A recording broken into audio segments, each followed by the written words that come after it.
The dust cloud appeared on the horizon just after sunrise, growing bigger with each passing minute. Lucy Hartwell wiped her hands on her worn apron and shaded her eyes against the morning sun. She had been hanging laundry on the line behind their small wooden house when she noticed the rider approaching. Something about the way he sat straight in his saddle, purposeful and determined, made her stomach twist with worry. "Tommy," she called to her 16-year-old son, who was chopping firewood. "Near the barn. Come here, quick." Tommy dropped his axe and hurried over, his younger sister Annie close behind. At 14, Annie was small for her age but sharp as a tack. Both children could sense their mother's fear. Even though she tried to hide it, the rider came closer, and Lucy could see he wasn't alone. 2 other men rode behind him, and they led a wagon. The man in front was tall and broad-shouldered, wearing a black hat that cast shadows over his weathered face. His clothes were clean and well-made, unlike anything the Hartwell family had seen in months. "Who is it, Ma?"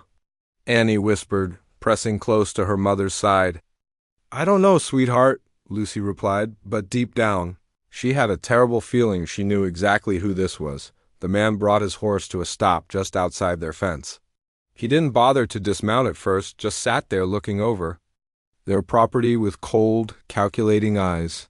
The small house with its patched roof, the vegetable garden that struggled in the dry soil, the few chickens pecking in the dirt, he took it all in like he was adding up numbers in his head. "Mrs. Hartwell," he said finally, his voice deep and gravelly. "I'm Samuel McKenna. I believe you know why I'm here." Lucy's heart sank. She had been dreading this day for months, hoping somehow it would never come.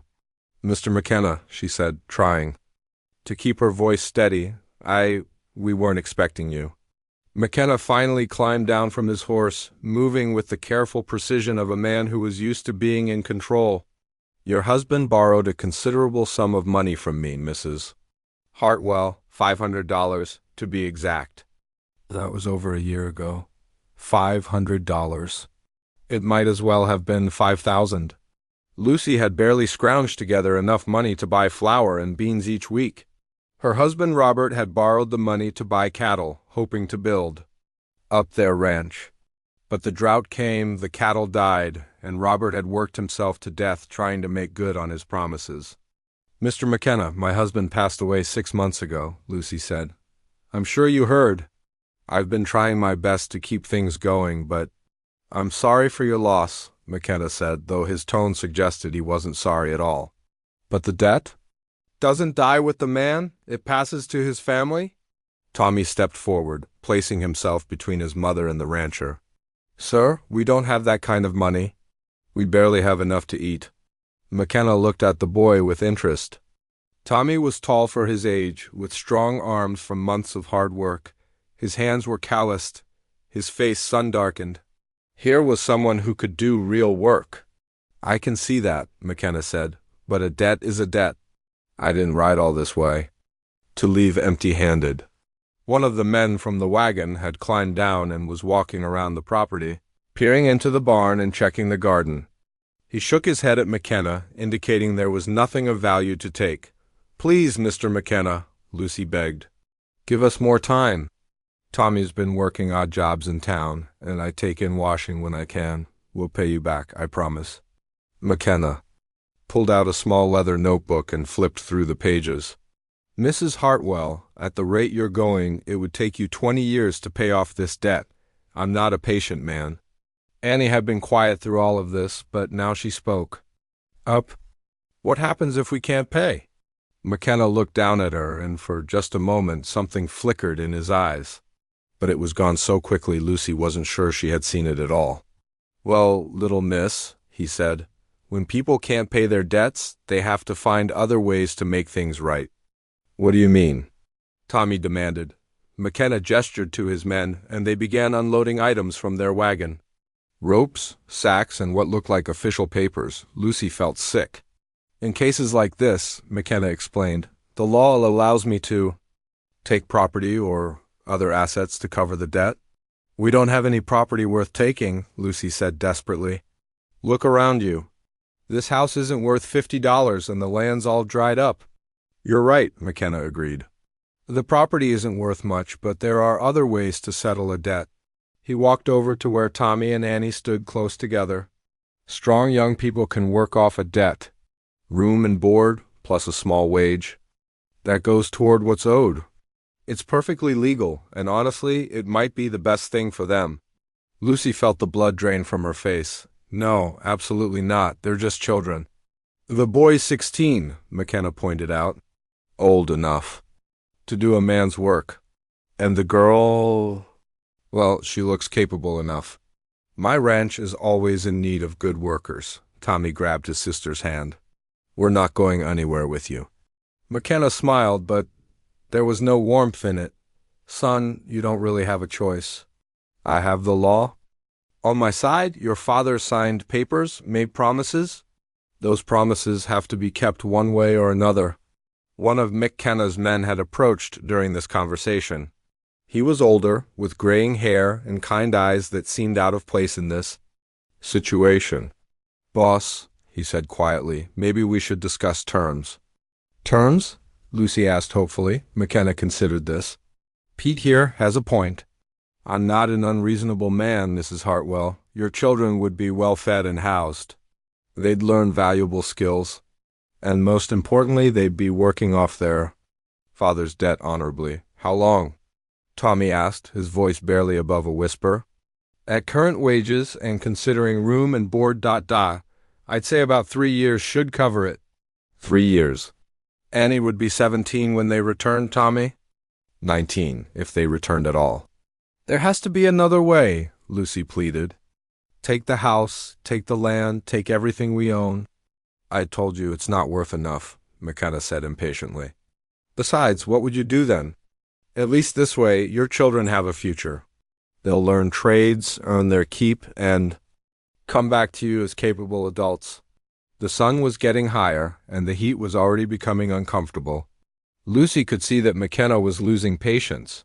She looked at her children, memorizing their faces, wondering if this might be the last time they were all together.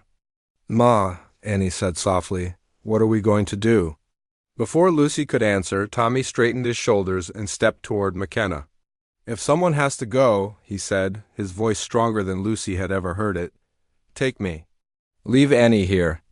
With Ma, McKenna studied the boy with renewed interest. And why would I do that? Because I'm stronger. I can do more work. I can pay off the debt faster by myself. Lucy's heart broke at her son's courage, but she also felt a surge of pride. Even in this terrible situation, Tommy was trying to protect his family. McKenna walked slowly around Tommy, looking him up and down like he was inspecting a horse he might buy. You make a good point, boy. You are strong, and you'd be valuable help on a cattle ranch. For a moment, Lucy dared to hope. If only Tommy had to go, at least she'd still have Annie. They could survive together, maybe even find a way to earn enough money to buy Tommy's freedom sooner. But then McKenna turned to look at Annie, and Lucy's hope crumbled. The thing is, McKenna said slowly, I don't just need ranch hands. I need someone to help run my household. Cook, clean, mend clothes. The girl would be perfect for that kind of work. No, Tommy said firmly, you can't take both of us. McKenna's expression hardened. Boy, I can take whatever I need to settle this debt, and I've decided I need both of you. The words hung in the air like a death sentence. Lucy felt her knees buckle, and she had to grab the fence post to keep from falling. This couldn't be happening. She couldn't lose both her children, but as she looked at McKenna's cold, determined face, she realized that her worst nightmare was about to come true. Tommy's hands were shaking, but he tried to hide it by clenching them into fists. He couldn't let this happen. He couldn't let McKenna take Annie away from their mother. The thought of his little sister working in some stranger's house, far from home, made his stomach turn. Wait, Tommy said, stepping closer to the rancher. Just wait a minute. McKenna raised an eyebrow. What now, boy? You said you need someone to work on your ranch, right? Someone strong who can handle cattle and fix fences and do all the hard jobs? That's right. Tommy took a deep breath. This was the most important conversation of his life, and he knew. Then take me instead of her. I can do the work of 2 people. I've been running this place since Pa died. I know how to work. Lucy grabbed her son's arm. Tommy, no. Don't do this. But Tommy gently pulled away from his mother. He had to try. Mr. McKenna, my sister's just 14. She's small and she's never worked outside her own home, but me? I've been working since I was 12. I can rope cattle, mend fences, break horses. I'm worth more to you than she is. McKenna listened with interest, but his expression didn't change. Go on. If you take me, I'll work harder than any man you've got. I'll work 16 hours a day if that's what it takes. I'll pay off this debt in half the time it would take with both of us. Annie stepped forward, tears streaming down her face. Tommy, you can't. I won't let you go alone. Yes, you will, Tommy said firmly, turning to face his sister. You're going to stay here and take care of Ma. That's what Pa would have wanted. Lucy was crying now too, but she tried to speak through her tears. Mr. McKenna, please, he's just a boy. He's trying to be brave, but he doesn't understand what he's saying. I understand perfectly, Tommy shot back. I understand that if we both go, Ma will be here all alone with no one to help her. I understand that Annie's too young for this kind of life, and I understand that it's my job to protect my family. McKenna walked over to his horse and leaned against it, studying Tommy carefully. You know, boy, I admire your spirit. It takes courage to make an offer like that. Tommy felt a spark of hope. So you'll take me instead? I didn't say that. McKenna pulled off his hat and wiped his forehead with his sleeve. See, the thing is, I've got a big ranch. Lots of different kinds of work that need doing. I need someone who can handle the outdoor work, yes. But I also need someone who can cook decent meals, keep the house clean, mend clothes when they tear. I can learn to cook, Tommy said desperately. I can clean. I can do whatever you need. McKenna shook his head. A ranch house isn't like this. Little place, son. It's got 8 rooms, and I've got 12 men working for me. That's a lot of cooking and cleaning for one person, especially someone who's never done it before. Pete, the older man who worked for McKenna, cleared his throat. Boss, maybe the boy has a point. He does look strong, and willing workers are hard to find. You stay out of this, Pete, McKenna said sharply. Then he turned back to Tommy. Besides, there's something else to consider. Your father's debt was $500? That's a lot of money. Even working as hard as you say you will, it would take you years to pay it off. How many years? Tommy asked. McKenna thought for a moment. Well, a good ranch hand makes about $20 a month, plus room and board. But since you're young and inexperienced, let's say $15 a month goes toward the debt. That means... He paused, doing the math in his head. Tommy waited, his heart pounding. That means it would take you almost 3 years, McKenna finished. Assuming you never got sick, never got hurt, never took a day off? 3 years. Tommy had been hoping for maybe 1 year or 18 months at most. 3 years seemed like forever. But if I take both of you, McKenna continued, the girl can handle the housework while you handle the ranch work. Between the 2 of you, I'd say the debt could be paid off in about 18 months. No, Tommy said quickly.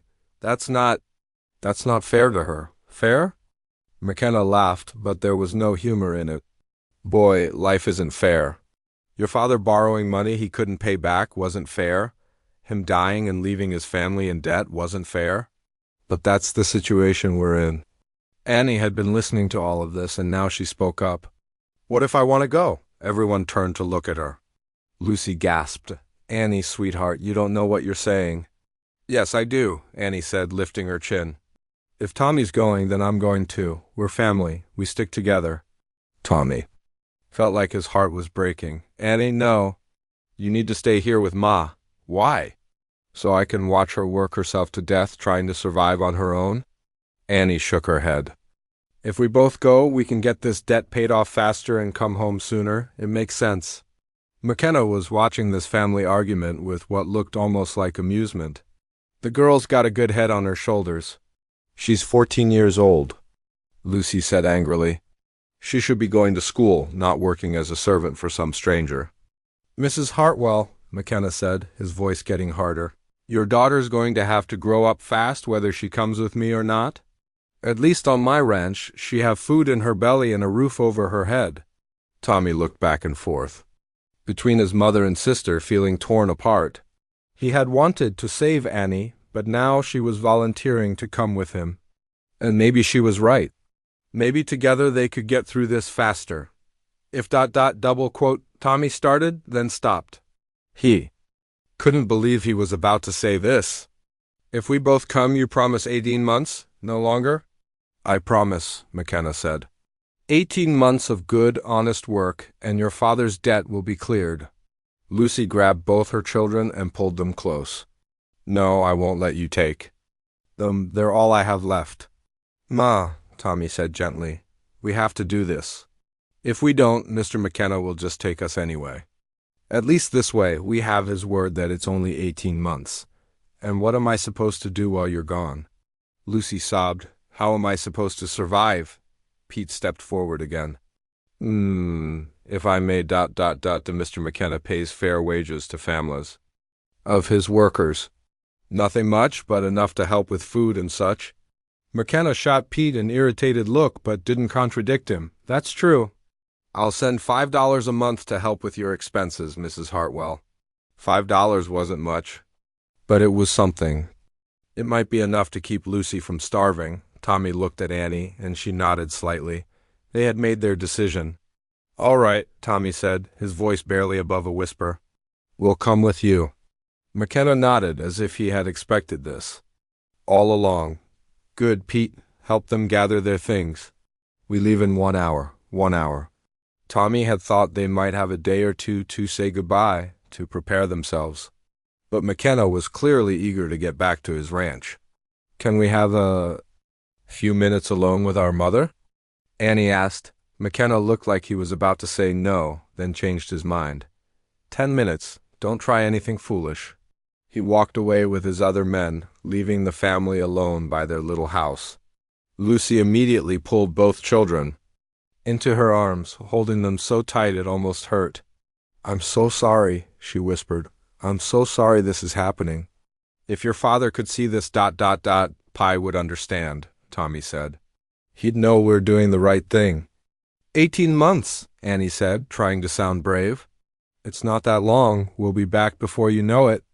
But even as she said it, all three of them knew that 18 months could feel like a lifetime. And they all wondered, though none of them said it out loud, whether McKenna would really keep his promise to let them come home.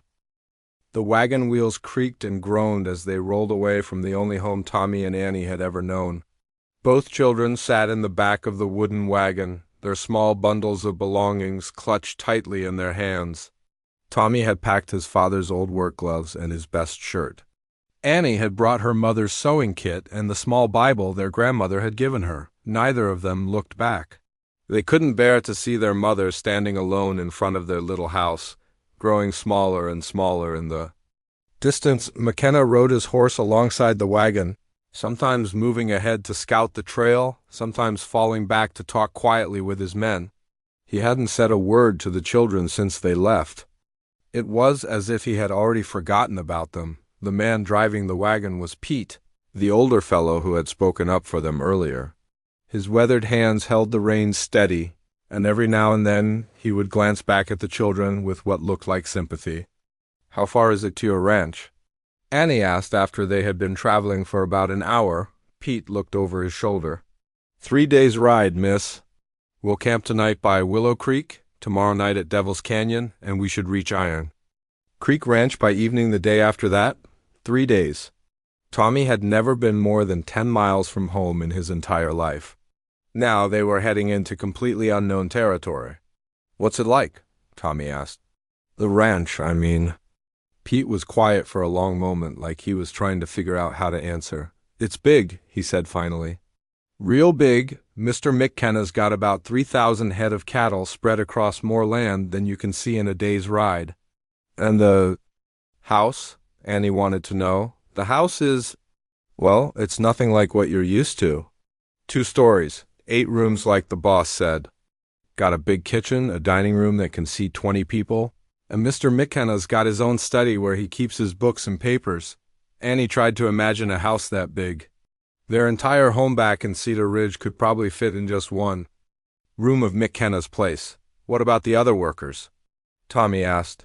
Are they die nice? Pete chuckled, but it wasn't a happy sound. Some are, some aren't. Most of them have been working for Mr. McKenna for years. They keep to themselves, do their jobs, and don't cause trouble. That's the best advice I can give you. Do your work, stay out of trouble, and don't give the boss any reason to be angry with you. What happens if he gets angry? Annie asked quietly. Pete's face darkened. Let's just say Mr. McKenna expects things done his way, when he says and how he says. He doesn't tolerate laziness or backtalk. The wagon hit a particularly deep rut in the road, and both children bounced hard against the wooden sides. Annie winced and rubbed her shoulder where it had struck the boards. Sorry about that, Pete called back. Road gets rough in places. You two might want to hold on. As the day wore on, the landscape around them began to change. The familiar rolling hills of their home gave way to flatter, more desolate country. The grass was brown and sparse, and there were fewer trees. The sun beat down mercilessly, and there was no shade in the wagon bed. Tommy pulled his hat down low over his eyes and tried to shield Annie from the worst of the heat. She had always burned easily in the sun, and her face was already turning pink. Here, he said, taking off his shirt and holding it up to create a small patch of shade. This should help. You'll burn too? Annie protested. I'll be fine. Pa always said I had leather for skin. Around midday, they stopped by a small stream to water the horses and eat a simple meal of bread and dried meat. McKenna dismounted and walked over to where the children sat on a fallen log. How are you holding up? He asked. It was the first time he had spoken directly to them since they left home. We're fine, sir, Tommy answered quickly. McKenna studied them both. Annie's face was indeed sunburned despite Tommy's efforts to shade her, and both children looked tired and dusty. Pete, McKenna called, give the girl your hat, and find something to cover the back of that wagon. I don't need them getting sick from sun exposure before we even get home. Pete nodded and handed Annie his wide-brimmed hat. Then he and one of the other men rigged up a canvas cover over part of the wagon bed. It wasn't much, but it would provide some relief from the blazing sun. Thank you, Annie said to McKenna as he turned to go. He paused and looked back at her. For just a moment, his hard expression softened slightly. Don't thank me yet, girl. Save that for when you've seen what you're getting into. They traveled until late afternoon before making camp by Willow Creek. The creek was barely more than a trickle, but there was enough water for the horses and for the travelers to wash the dust from their faces and fill their canteens. Pete showed the children how to set up their bedrolls and build a small fire for cooking. You'll need to learn to take care of yourselves out here, he explained. Mr. McKenna doesn't believe in coddling anybody. As the sun set and the temperature dropped, they gathered around the fire to eat beans and more dried meat. McKenna sat apart from the others, reading a letter by the light of a small lantern. Pete, Annie said quietly, can you tell us more about Mr. McKenna? About what happened to make him so stern? Pete glanced over at his boss, then leaned closer to the children. That's not really my story to tell, miss. But I will say this, he wasn't always the way he is now. Something happened years ago that changed him, made him hard. What kind of something? Tommy asked. Like I said, it's not my place to tell. But maybe someday you'll understand why he is the way he is. The second day of travel was even harder than the first. The country became more barren, with long stretches where there was no shade at all. The heat was so intense that the air seemed to shimmer and dance above the ground. Annie started feeling sick around noon, her face pale despite the sunburn. She couldn't keep down the water Pete offered her, and she kept having to stop the wagon so she could be sick beside the road. We need to rest, Tommy told Pete. She needs to get out of this heat, but McKenna overheard and rode back to the wagon. We don't have time for rest stops. We need to reach Devil's Canyon before dark, or we'll be camping without water. But she's really sick, Tommy protested. McKenna looked at Annie, who was slumped against the side of the wagon, her eyes closed. She be fine once we get to the canyon? There's shade there and cool water. What if she's not fine? Tommy demanded, surprising himself with his boldness. McKenna's eyes flashed dangerously. Boy, you'd better watch your tone with me. I'm not your father, and I'm not your friend. I'm your employer, and you'll show me the respect I deserve. Tommy wanted to argue more, but Pete caught his eye and shook his head slightly. The message was clear. Don't push McKenna too far. They finally reached Devil's Canyon just as the sun was setting. True to McKenna's word, there was shade among the rocks and a spring of clear, cool water. Annie immediately felt better once she could rest in the shade and drink the cold water. See, McKenna said to Tommy. I told you she'd be fine. But Tommy noticed that McKenna had Pete set up the camp in the shadiest spot available, and he made sure Annie had the coolest, most comfortable place to sleep. Maybe the man wasn't completely heartless after all. The third day was the longest. They were all eager to reach their destination, but the hours seemed to drag by. The landscape became even more isolated, with no signs of other people or even other ranches. Does anyone else live out here? Annie asked Pete. Not for miles in any direction, Pete replied. Mr. McKenna likes his privacy. Says it's better for business when you don't have neighbors poking their noses into your affairs. As the afternoon wore on, Tommy began to feel a growing sense of dread. They were getting further and further from civilization, from any hope of help if things went wrong. What if McKenna decided not to honor his promise? What if 18 months turned into 5 years or 10? Who would know? Who would come looking for them? Just as the sun was starting to set, they crested a hill and saw Iron Creek Ranch spread out in the valley below. It was bigger than anything Tommy had imagined. The main house was indeed huge, 2 stories tall with a wide porch wrapped around 3 sides. There were several smaller buildings, bunkhouses, barns, storage sheds, and corrals. Welcome to your new home, McKenna said. Riding up beside the wagon, Tommy and Annie looked down at the ranch that would be their prison for the next 18 months. It looked peaceful enough in the evening light, with smoke rising from the chimneys and horses grazing in the pastures, but Tommy couldn't shake the feeling that once they went down into that valley, there would be no going back. The rooster's crow pierced through the darkness at 4 in the morning, jolting Tommy awake from his first night's sleep at Iron Creek Ranch. He had barely closed his eyes. It seemed, when Pete was shaking his shoulder and telling him it was time to get up. Come on, boy, Pete whispered. First day is always the hardest, but Mr. McKenna doesn't accept excuses. Tommy rolled out of his narrow bunk in the workers' quarters, his muscles already aching from sleeping on the thin mattress. Around him, other ranch hands were getting dressed in the dim light of a single oil lamp. None of them paid him any attention. Treating him like he was invisible. In the big house, Annie was having her own rude awakening. The housekeeper, a stern woman named Mrs. Patterson, had woken her at the same early hour and was already barking orders. The stove needs to be lit, the coffee needs to be made, and breakfast needs to be on the table by 5:30 sharp, Mrs. Patterson announced. Mr. McKenna expects his meals on time every time. Annie stumbled around the enormous kitchen, trying to figure out where everything was kept. The stove was 3 times bigger than the one at home, and she had never cooked for more than 3 people in her life. Now she was expected to prepare meals for McKenna and his 12 ranch hands. I don't know how to cook for so many people, Annie admitted, close to tears. Mrs. Patterson looked at her with cold eyes.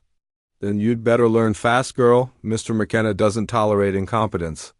Outside, Tommy was learning his own harsh lessons. Pete had handed him a saddle that felt like it weighed 100 pounds and pointed to a horse in the corral. That's Dusty, Pete said. He'll be your horse while you're here. Get him saddled up and try not to let him step on you. He's got a mean streak. Tommy approached the horse carefully. Dusty was a large bay gelding with intelligent but unfriendly eyes. As soon as Tommy got close, the horse pinned his ears back and bared his teeth. Easy, boy, Tommy said softly, the way his father had taught him. But Dusty wasn't having any of it. The horse sidled away every time Tommy tried to put the saddle on his back. Some of the other ranch hands had gathered to watch, and Tommy could hear them chuckling among themselves. One of them, a tall man with a scraggly beard, spoke up.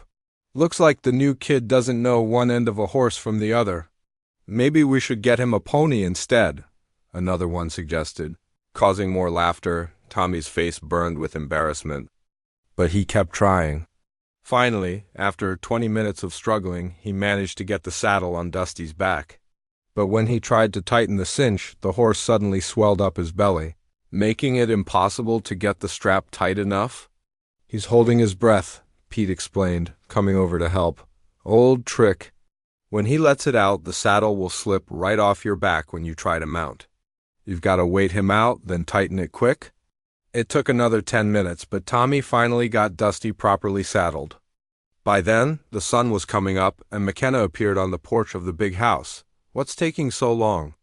McKenna called out, We've got cattle to move today. Sorry, boss, Pete replied. The boy's still learning. McKenna's expression darkened. He'd better learn fast. I'm not paying for him to stand around playing with horses all morning. The first day set the pattern for what would become their daily routine. Tommy worked from dawn until dark, learning to herd cattle, mend fences, and repair equipment. His hands, already calloused from farm work, became raw and bloody from handling rough rope and barbed wire. Every muscle in his body ached, and he fell into his bunk each night exhausted beyond words. Annie's days were just as hard. She cooked 3 meals a day for 13 hungry men, washed dishes, cleaned the house, and mended clothes. Her hands became chapped and sore from the harsh soap and hot water. The kitchen was sweltering in the summer heat, and she often felt dizzy from working over the hot stove for hours at a time. The worst part was that she rarely saw Tommy during the day. He left for work before she finished making breakfast, and, he didn't return until after she had served dinner and started cleaning up. They sometimes had a few minutes together in the evening, but they were both so tired that they could barely talk. How are you holding up? Tommy asked one night as they sat on the back steps of the house, watching the stars come out. I'm managing, Annie replied, though Tommy could see the exhaustion in her face. Mrs. Patterson says I'm getting better at cooking, though she's never actually said anything nice about my food. What about McKenna? Is he treating you all right? Annie nodded. He mostly ignores me. Sometimes he'll tell Mrs. Patterson if he wants something special for dinner, but he's never spoken directly to me since we got here. Tommy was relieved to hear that. He had been worried about what might happen to his sister alone in that big house with McKenna, but it seemed like the rancher was keeping his distance. Their 3rd week at the ranch brought new challenges. Tommy was assigned to work with a group of men who were driving cattle to a distant pasture. The lead hand was the same bearded man who had made fun of Tommy on his first day. His name was Jake, and he seemed to take pleasure in making Tommy's life difficult. Hey, farm boy, Jake called out as they rode across the range. Think you can keep up with real cowboys today? Tommy didn't answer, but he urged Dusty forward to prove he could handle whatever they threw at him. The cattle were scattered across several miles of rough country, and it took skill and patience to gather them all together. Watch this, Jake said to the other men, loud enough for Tommy to hear. I bet the kid falls off his horse before noon. Jake then deliberately spooked a group of cattle, causing them to run in Tommy's direction. Tommy had to react quickly to avoid being trampled, and Dusty reared up on his hind legs, nearly throwing Tommy from the saddle. Whoa! Tommy shouted, grabbing the saddle horn to keep from falling. The other men laughed as he struggled to regain control of his horse. Maybe you should go back to milking cows, farm boy, Jake taunted. Tommy felt his temper flare, but he remembered Pete's warning about staying out of trouble. He bit his tongue and focused on getting the cattle back under control. Meanwhile, Annie was facing her own problems in the kitchen. She had accidentally burned a batch of biscuits for breakfast, and Mrs. Patterson was furious. This is the 3rd time this week you've ruined something, Mrs. Patterson scolded. Mr. McKenna expects perfection, not amateur mistakes. I'm sorry, Annie said. I'm still learning the stove. It gets hotter than I expect. Sorry doesn't feed. The men, Mrs. Patterson snapped. You'll have to make a new batch, and it better be perfect this time. Annie fought back tears as she started mixing a new batch of dough. Her hands were shaking from exhaustion and stress, making it even harder to do the work properly. That evening, McKenna himself came into the kitchen while Annie was cleaning up after dinner. She froze, not sure what to expect. "Mrs. Patterson tells me you've been having trouble with the cooking," McKenna said, his voice low and dangerous. "Yes, sir," Annie replied quietly, "but I'm getting better, I promise." McKenna walked closer, and Annie could smell tobacco and leather on his clothes. "Let me make something clear, girl. I didn't bring you here to learn on the job. I brought you here to work. If you can't handle the responsibilities I've given you, then maybe I made a mistake." "What kind of mistake?" Annie asked, though she was afraid to hear the answer. "Maybe I should have just taken your brother after all. There are other ways to work off a debt, and some of them don't require keeping you fed and housed." The threat was clear, and Annie felt a chill run down her spine. "Please, Mr. McKenna, give me another chance. I won't disappoint you again." McKenna stared at her for a long moment, then turned and walked away without another word.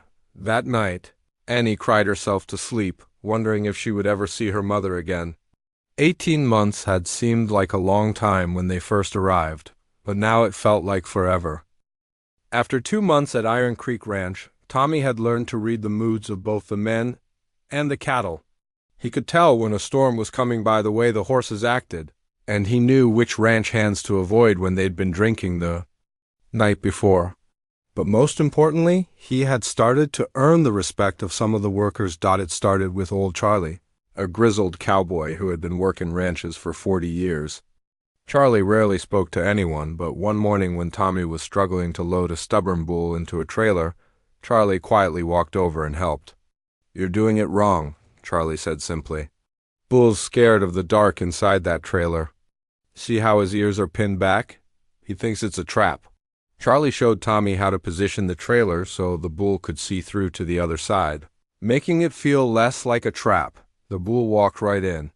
"Thanks," Tommy said, genuinely grateful. Charlie nodded and started to walk away, then turned back. "You're not like most city kids who come out here thinking they know everything. You listen and you learn. That's good." It was the first compliment Tommy had received since arriving at the ranch, and it meant more to him than Charlie probably realized. Meanwhile, Annie was discovering that Mrs. Patterson wasn't the only woman on the ranch.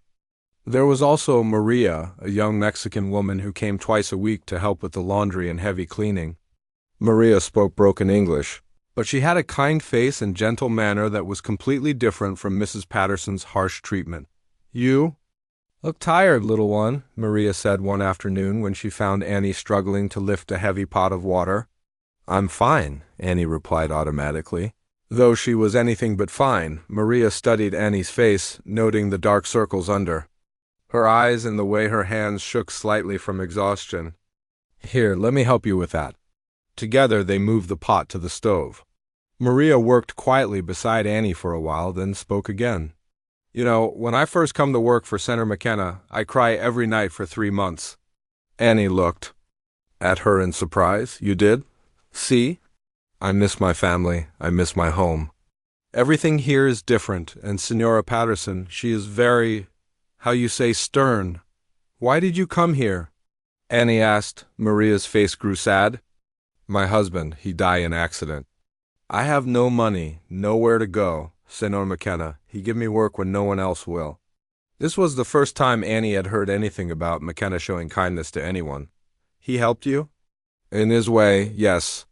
He is not warm man, but he is not evil either. He has much pain inside." "What kind of pain?" Maria glanced around to make sure Mrs. Patterson wasn't listening, then moved closer to Annie. "He had wife once. She die having baby die too. After that he become very cold, very alone." Annie felt a strange mix of emotions hearing this. She was still angry at McKenna for taking her and Tommy away from their mother, but she couldn't help feeling sorry for a man who had lost his wife and child. "How long ago did that happen?" Annie asked. 5 years ago. Before that, ranch hands say he was different man. Laughed sometimes, was kind to workers. Now, Maria shrugged sadly. That evening, Annie managed to catch a few minutes alone with Tommy behind the barn. She told him what Maria had said about McKenna's past. "Does that excuse what he's doing to us?" Tommy asked bitterly. No, Annie said quickly. But maybe it explains why he's so cold all the time. Maybe he's hurting too. Tommy wanted to argue, but he had to admit that McKenna's behavior was sometimes confusing. The rancher was strict and demanding, but he had never been cruel. He made sure the workers had decent food and shelter, and he paid fair wages. It wasn't kindness exactly, but it wasn't cruelty either.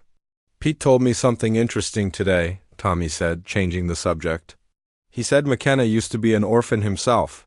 Had to work on other people's ranches when he was young, just like us. Really? That's what Pete said. McKenna worked his way up from nothing, saved every penny he could, and finally bought this land when he was 25. This information made Annie think about McKenna in a new way. Maybe taking children to work off their family's debts wasn't just about the money. Maybe it was something he understood because he had lived through it himself. The next week brought an unexpected test of Tommy's growing skills. Jake, the ranch hand who had been making his life difficult, was thrown from his horse while chasing a runaway steer. The horse stepped on Jake's leg, and it was clear he was badly hurt. "Get the boss!" One of the men shouted, but McKenna was miles away, checking on cattle in the north pasture. The nearest doctor was a half-day's ride to town. Jake was groaning in pain, his leg twisted at an unnatural angle. "Someone's got to set that bone before it gets worse," old Charlie said. "I've done it before, but I need help." None of the other men volunteered. Setting broken bones was painful work, and Jake had made enemies among the crew with his mean-spirited behavior. "I'll help," Tommy said quietly. Charlie looked at him with surprise. "You sure, boy? This ain't going to be pretty." Tommy nodded. He might not like Jake, but he couldn't stand by and watch someone suffer. Charlie showed Tommy how to hold Jake's leg steady while he manipulated the broken bone back into place. Jake screamed in pain, and Tommy had to fight not to be sick, but he held on until Charlie was finished. "Good work," Charlie said afterward. "That took guts." Word of what Tommy had done spread quickly among the ranch hands. Even the men who had been cold to him before started treating him with a new level of respect. Jake, when he was feeling better, actually thanked Tommy for helping him.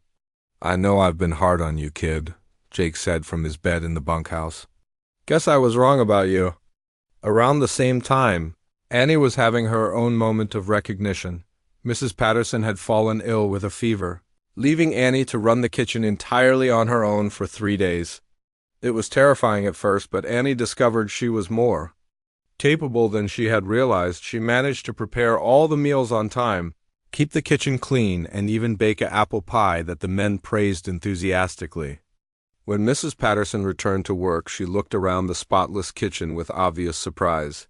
"You did all this yourself?" Mrs. Patterson asked. "Yes, ma'am," Annie replied nervously. For the first time since Annie had arrived, Mrs. Patterson almost smiled. "Well, perhaps you're not completely hopeless after all." It wasn't exactly high praise, but coming from Mrs. Patterson, it felt like a major victory. That evening, McKenna himself came into the kitchen while Annie was cleaning up. She tensed, remembering his threatening words from weeks earlier. "I heard you managed things well while Mrs. Patterson was sick," McKenna said. "I did my best, sir," Annie replied carefully. McKenna nodded slowly. "The men said your apple pie was the best they'd had in years." Annie looked up at him in surprise. "Was that actually a compliment?" "Thank you, sir," she said. McKenna studied her for a moment, and Annie thought she saw something soften in his expression. "You remind me of someone I used to know," he said quietly, then turned and left without explaining what he meant. Later, when Annie told Tommy about the conversation, they both wondered who McKenna had been thinking of. His wife, perhaps, or maybe another young woman he had known long ago. "Do you think he's starting to see us as people instead of just workers?" Annie asked. Tommy considered this. Maybe we're just getting better at our jobs, and he appreciates that." Either way, both children were beginning to understand that McKenna was more complicated than they had first thought. He wasn't a villain from a storybook, but he wasn't a hero either. He was just a man who had been hurt by life and was trying to survive in the only way he knew how. The question was whether understanding him would make their remaining time at the ranch easier, or if it would only make their situation more confusing than ever. The summer heat was brutal that year, worse than anyone at Iron Creek Ranch could remember. For 3 weeks straight, the temperature climbed above 100 degrees every day, and there wasn't a cloud in the sky. The creek that ran behind the house had dried up to barely a trickle, and even the hardiest cattle were struggling to find enough water. Annie felt the heat worst of all. Working over the kitchen stove for hours every day, preparing meals for 13 hungry men, was becoming unbearable. The kitchen felt like an oven, and no amount of open windows could bring relief. She had lost weight over the past weeks, and dark circles had appeared under her eyes. "You need to drink more water," Tommy told her one evening as they sat on the back porch, trying to catch whatever breeze they could find. "I try," Annie replied weakly, "but I can't seem to keep it down. Everything makes me feel sick." Tommy looked at his sister with growing concern. Her face was pale despite the heat, and her hands were shaking slightly. She had been pushing herself too hard for too long, and her body was finally giving up. "Maybe you should ask Mrs. Patterson." "If you can rest tomorrow," Tommy suggested. Annie shook her head. "She's already angry about the bread I burned yesterday. If I ask for time off, she just tell McKenna that I'm not capable of doing the job." The next morning proved to be the hottest day yet. By 10 o'clock, the temperature was already approaching 90 degrees, and Annie was struggling to keep up with her work.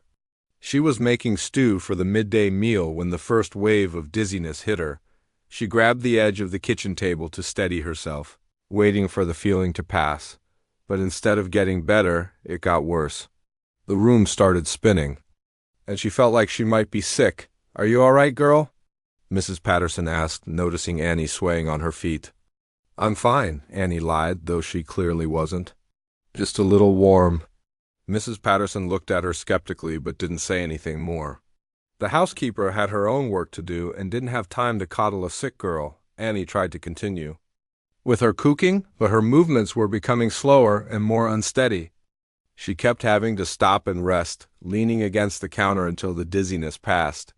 The stew was taking much longer than usual to prepare, and she knew the men would be expecting their meal soon, around noon. Just as Annie was trying to lift the heavy pot of stew from the stove to the serving table, disaster struck. Another wave of dizziness overwhelmed her, stronger than any before. Her vision went black around the edges, and she felt herself falling. The pot of hot stew crashed to the floor, splashing scalding liquid everywhere. Annie collapsed beside it, unconscious before she hit the ground. Mrs. Patterson screamed when she saw what had happened. "Get help!" she shouted to one of the ranch hands, who had come in for lunch. "The girl's been burned!" Word spread quickly through the ranch. Tommy was out in the north pasture when Pete came riding up at full speed. "You need to get back to the house right now," Pete called out. "Your sister's hurt bad." Tommy didn't wait for details. He spurred his horse toward the house, his heart pounding with fear. When he burst through the kitchen door, he found Annie lying on the floor, her dress soaked with stew and her face deathly pale. "What happened?"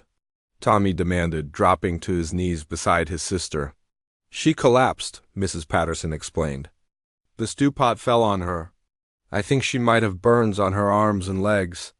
Tommy could see red marks on Annie's skin where the hot liquid had splashed her. But what scared him most was how still and lifeless she looked. Her breathing was shallow, and she didn't respond when he called her name. "We need to get her to a doctor," Tommy said, starting to lift Annie from the floor. "The nearest doctor is in town," Mrs. Patterson replied. "That's a 4-hour ride each." "Why, then we'd better get started." "You can't just leave?" Mrs. Patterson protested. "Mr. McKenna needs to approve any trips to town."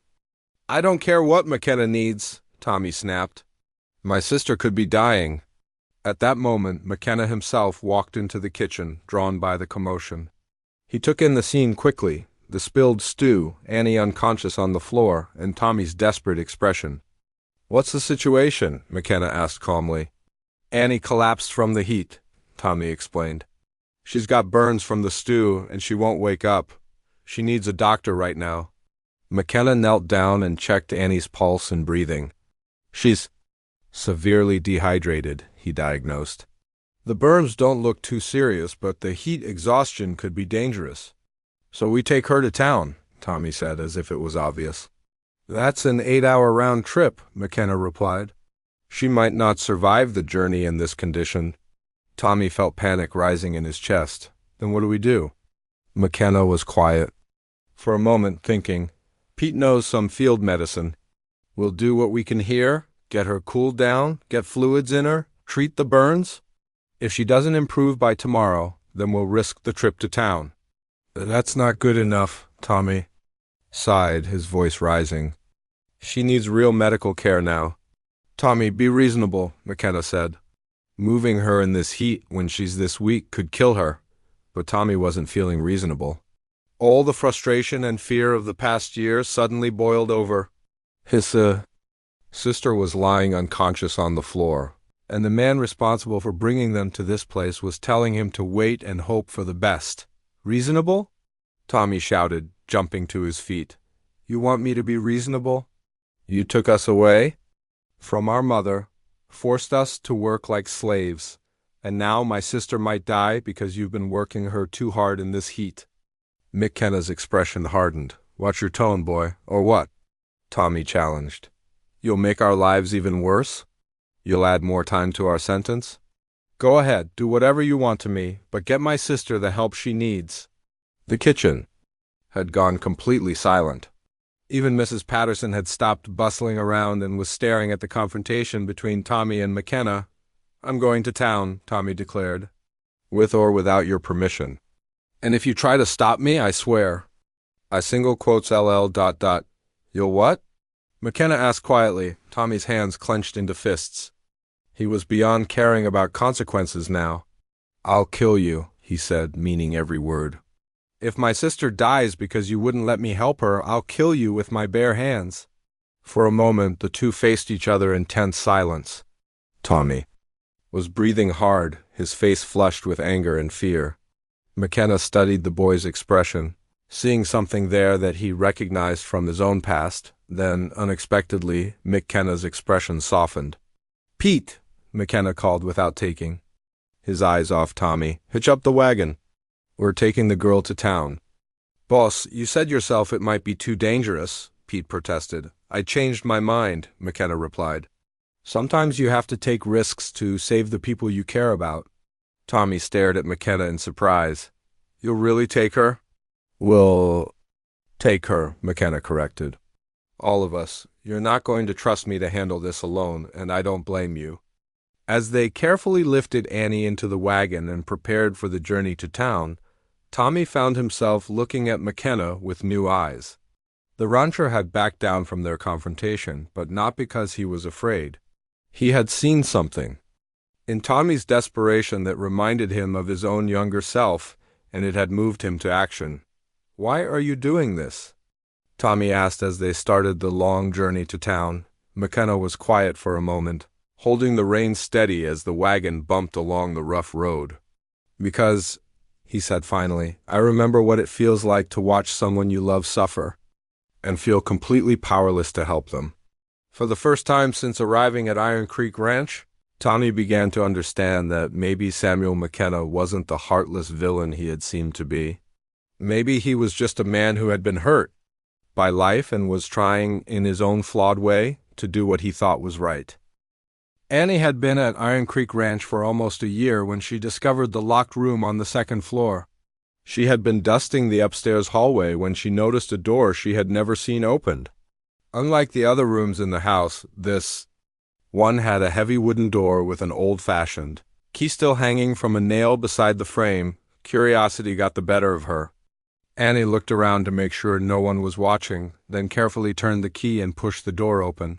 The room took her breath away. It was clearly a woman's bedroom, but everything was covered in a thick layer of dust, as if no one had entered in years. A beautiful white dress hung in the wardrobe, and there were delicate perfume bottles on the dresser. On the knitstand sat a small portrait of a young woman with kind eyes and a gentle smile. What are you doing in here? Annie spun around to find McKenna standing in the doorway. His face was pale, and his hands were clenched into fists at his sides. She had never seen him look so angry or so hurt. I'm sorry, Annie stammered, backing away from the dresser. I was just dusting, and I saw the door was unlocked, and I— Get out, McKenna said quietly. But there was something dangerous in his voice. Annie hurried past him toward the door, but McKenna's next words stopped her. Wait! She turned back, expecting him to yell at her or threaten to extend their time at the ranch. Instead, she saw that his anger had melted away, replaced by something that looked almost like exhaustion. You wanted to know about this room? McKenna asked, walking over to the portrait on the nightstand. This was my wife's room. Her name was Catherine. Annie didn't know what to say. She had heard about McKenna's wife from Maria, but seeing this shrine to her memory made the loss feel much more real. She was beautiful, Annie said softly. McKenna picked up the portrait and stared at it for a long moment. She was the kindest person I ever knew. Too kind for her own good, my mother used to say. He set the portrait down and walked over to the window, looking out at the ranch below. You know, when I first saw you and your brother, you reminded me of Catherine and myself when we were young. How so? Annie asked, curious despite her nervousness. McKenna was quiet for so long that Annie thought he wasn't going to answer. Then he began to speak, his voice barely above a whisper. Catherine and I were both orphans, just like you. We met at a ranch in Texas where we were both working off debts our families had left behind. She was 15. I was 17. We were both scared, both far from home, both wondering if we'd ever be free. Annie felt her heart start to beat faster. This was exactly what she and Tommy were going through. What happened? She asked. The rancher who owned us was nothing like me, McKenna continued. He was cruel. Didn't care if we ate enough or had warm clothes in winter. Catherine got sick that first winter, pneumonia, and he wouldn't even send for a doctor. Said it was too expensive. McKenna's hands tightened on the windowsill. I stole money from his desk to pay for medicine. When he found out, he beat me so badly I couldn't work for a week. But Catherine got better, and that's all that mattered to me. Annie could picture it clearly, a young Samuel McKenna, not much older than Tommy, risking everything to save the girl he loved. We worked at that ranch for 3 years, McKenna went on. 3 years of barely enough food, barely enough rest, always wondering if we'd make some mistake that would add more time to our sentence. But we had each other, and that made it bearable. How did you finally get free? The rancher died suddenly. Heart attack. His son didn't want to keep the ranch, so he sold it and canceled all the debts. Catherine and I were free, but we had nothing. No money, no family, nowhere to go. McKenna turned away from the window and looked at Annie. So we came here, to this valley. The land was cheap because it was so remote. We built this house with our own hands, board by board. We raised cattle, worked harder than we ever had, but we were working for ourselves, for our future. You must have been very happy, Annie said, for the first time since she had known him. McKenna's face softened completely. Catherine made this house feel like a real home. She planted flowers, cooked amazing meals, sang while she worked. She was going to be a wonderful mother. The sadness in his voice was so deep that Annie felt tears starting in her own eyes. What happened to her? Annie asked gently. McKenna sat down heavily in the chair by the window. She died giving birth to our son. The baby died too. Both of them gone in one terrible night. He was quiet for a long time, lost in his memories. Annie wanted to say something comforting, but she couldn't think of any words that would be enough. After that, McKenna continued, I couldn't stand to be in this room. I locked it up and tried to forget. But I couldn't forget Catherine, and I couldn't forget what it felt like to be powerless, to be at someone else's mercy. Is that why you ... Annie started to ask, then stopped herself. Why I take children to work off their family's debts? McKenna finished. Yes, that's exactly why. Annie was confused. But if you know how terrible it is, why would you do the same thing to other people? McKenna looked at her with something that might have been shame. Because I told myself I was different. I told myself I was kinder than that rancher in Texas. I give you good food, warm beds, fair treatment. I'm not cruel like he was. But you still take children away from their families, Annie pointed out. Yes, McKenna admitted. I do, and for 5 years I convinced myself that made me better than the man who owned Catherine and me. But seeing you and Tommy together, watching how you protect each other. He trailed off. What? Annie prompted.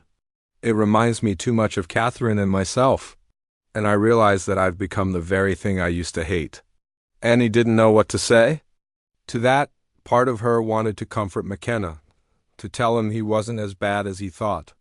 But another part of her was still angry about being taken from her mother, about the fear and exhaustion of the past year. The difference is, Annie said carefully, you promised us 18 months. That rancher in Texas might have kept you forever. If he hadn't died, McKenna nodded slowly. You're right. And I will keep that promise, but Annie ... He paused as if he was struggling with what to say next. What? What if you didn't have to go back to the life you had before? What if I could? Offer you and Tommy something better? Annie's heart started racing. What do you mean? I mean, what if you stayed here permanently, not as workers, but as family? I could adopt you both legally. You'd inherit this ranch someday, get a real education, have opportunities you'd never have in that little town. Annie stared at him in shock. You want to adopt us? I've been thinking about it for months, McKenna admitted. This house has been too quiet, too empty since Catherine died. Having you and Tommy here has made it feel alive again. But what about our mother? Annie asked. We can't just abandon her. We could bring her here too, McKenna said quickly. There's plenty of room, and I could use someone to help manage the household staff. It was an incredible offer. Security, education, a future better than anything Annie had ever imagined. But it was also terrifying. Could they really trust McKenna? After everything that had happened? And even if they could, was it fair to their mother to expect her to leave the only home she had ever known? I need to talk to Tommy, Annie said finally. Of course, McKenna agreed. Take all the time you need, but Annie, yes? I want you to know that whatever you decide, I'll honor our original agreement. 18 months, and then you're free to go home if that's what you choose. As Annie left the room, her mind was spinning with possibilities and fears. McKenna's offer changed everything, but it also made their situation more complicated than ever. How could they choose between the security he was offering and the mother they had left behind? And most importantly, could they really trust a man who had already taken so much from them to keep his word about giving them a choice? Tommy found Annie sitting by the creek behind the ranch house, throwing small stones into the water and watching the ripples spread across the surface. It had been 3 days since McKenna made his offer, and Annie had barely spoken to anyone. Since then, you've been avoiding me, Tommy said, settling down on the grass beside her. I haven't been avoiding you, Annie replied, though they both knew it wasn't true. I've just been thinking about what McKenna said. Annie nodded, picking up another stone and tossing it into the creek. Tommy, what if he's right? What if staying here really would be better for us? Tommy had been expecting this conversation, but it still made his stomach twist with worry. Better how? Think about it, Annie said, turning to face him. We'd have security, education, a real future. Ma's always worried about money, about whether we'll have enough to eat or if the roof will hold through another winter. Here, we'd never have to worry about any of that. But what about Ma? Tommy asked. Even if McKenna brought her here, would she really be happy? This isn't her home. Annie was quiet for a moment. Maybe she'd learn to love it here like we have. Have we? Tommy asked. Have we really learned to love this place? It was a fair question. Over the past year, both children had grown stronger and more capable. They had earned the respect of the ranch hands and found their place in the daily rhythm of life at Iron Creek, but loving it was something different entirely. I don't know, Annie admitted. But I know I'm not the same person I was when we first came here, are you?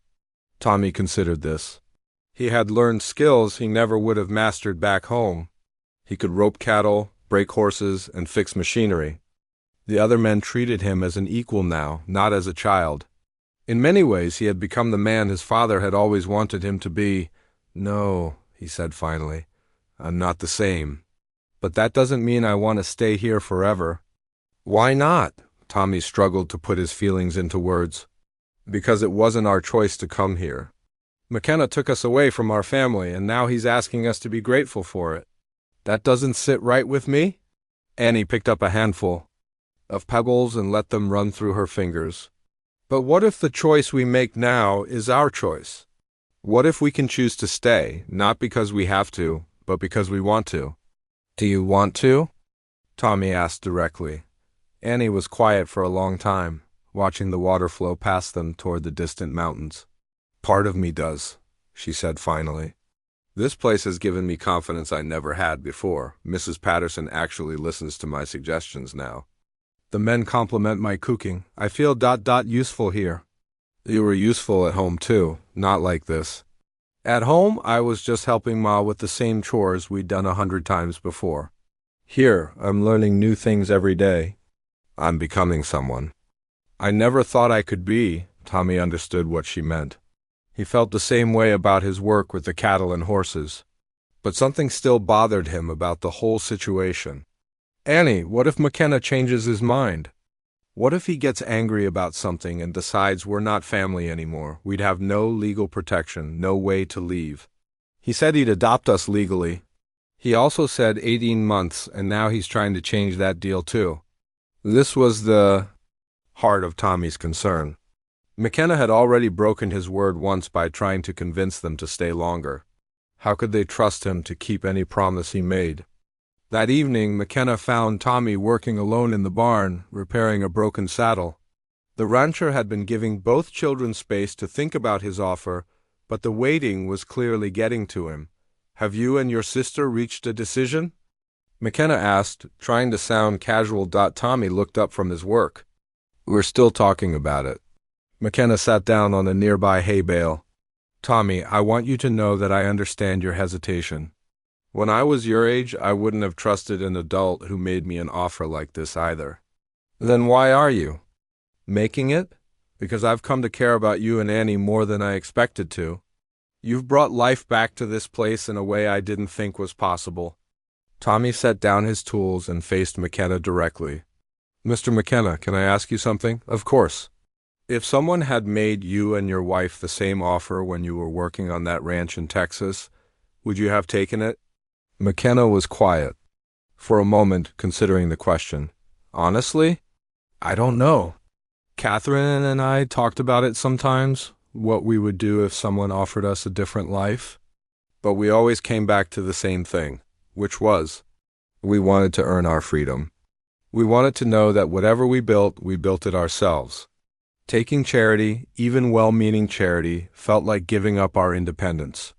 Tommy nodded. This was exactly how he felt about McKenna's offer. But, McKenna continued, we also would have considered what was best for any children we might have had someday.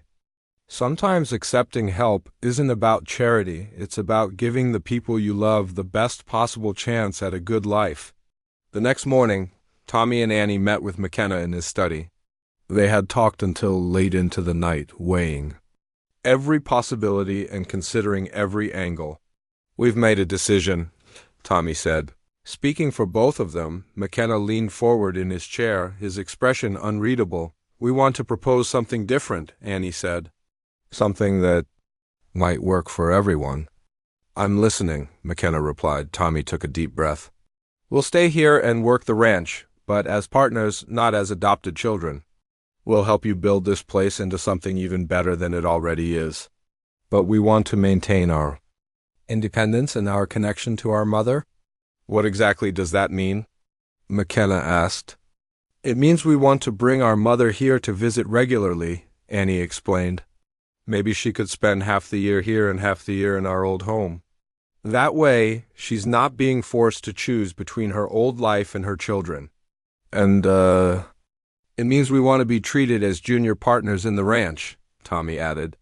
Not employees, not adopted children, but people who have a real stake in the success of this place.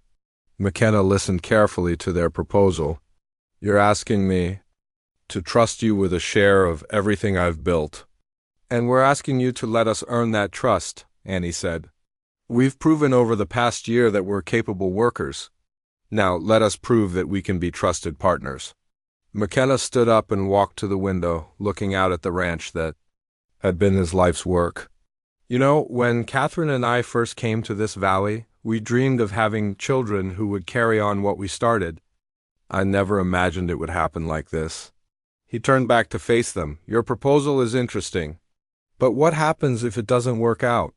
What if we discover we can't work together as partners? Then we part ways with no hard feelings, Tommy said. But we give it a real chance first. McKenna was quiet for a long time, weighing their words. Finally, he walked over to his desk and pulled out a sheet of paper. If we're going to do this, we're going to do it right, he said, picking up a pen. We'll draw up a proper agreement. You'll have real ownership stakes in the ranch, but you'll also have real responsibilities. And your mother will always be welcome here for as long as she wants to stay.